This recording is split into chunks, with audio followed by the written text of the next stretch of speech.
નમસ્કાર, આપ જોઈ રહ્યા છો લખતર ન્યૂઝ અપડેટ ચેનલ। તમામ સમાચાર અને અપડેટ મેળવવા માટે ચેનલને સબસ્ક્રાઇબ કરો અને બેલ આઇકન પર ક્લિક કરો જેથી તમામ સમાચાર અને અપડેટ તમને મળી રહે। કપૂડી તલાવડીના કિનારે પડેલો કચરો નાખી અને કપૂડી તલાવડી બૂરી દેવામાં આવતા વરસાદી પાણીના નિકાલની અંદર અવરોધ ઊભો થવાની શક્યતા। જો અવરોધ ઊભો થશે તો નીચાણવાળા એરિયાની અંદર ચોમાસાની અંદર પાણી ઘૂસી જવાની શક્યતા।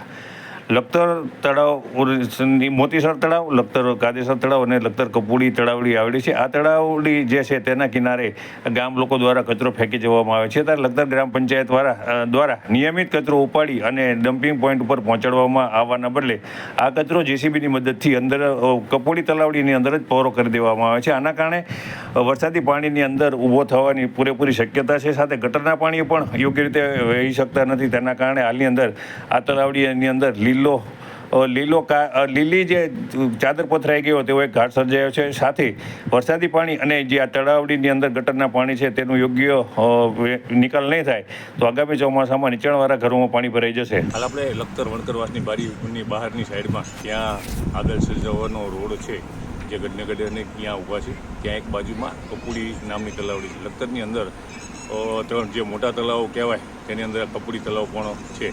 આ કપૂડી તલાવની અંદરથી જે લખતર ગામનું વરસાદી પાણી છે તે વરસાદી પાણી અહીંથી નીકળે છે અને ગામની અંદર પાણી ન ભરાય। પણ હું તમને દેખાડીશ, મારા સાથીને કહીશ કે આપણને દેખાડે કે કપૂડી તલાવડીની અંદર હાલની અંદર જે બુરાણ કરવામાં આવી રહ્યું છે। લખતર ગ્રામ પંચાયતને જ્યારે એવી ફરિયાદ કરવામાં આવે છે કે આ કચરો અહીં બહુ વધી ગયો છે ત્યારે લખતર ગ્રામ પંચાયત છે તે કચરો બહાર કાઢવાના બદલે કપૂડીની અંદર જ જવા દેશે અને તેનું બુરાણ કરવામાં આવે છે। આ કપૂડી તળાવની અંદર જે બુરાણ થઈ જશે અને આને પાણી નિકાલ બંધ થઈ જશે તો લખતર ગામની અંદર વણકરવાસ, કુંભાર શેરી, લખતરિયા શેરી અને ઠેઠ શિયાળીના દરવાજા સુધીનું જે પાણી છે તે બહાર નહીં નીકળી શકે અને જે નીચાણવાળા ઘરો છે તે બધા ઘરોની અંદર વરસાદી પાણી જવાની પૂરેપૂરી શક્યતા છે।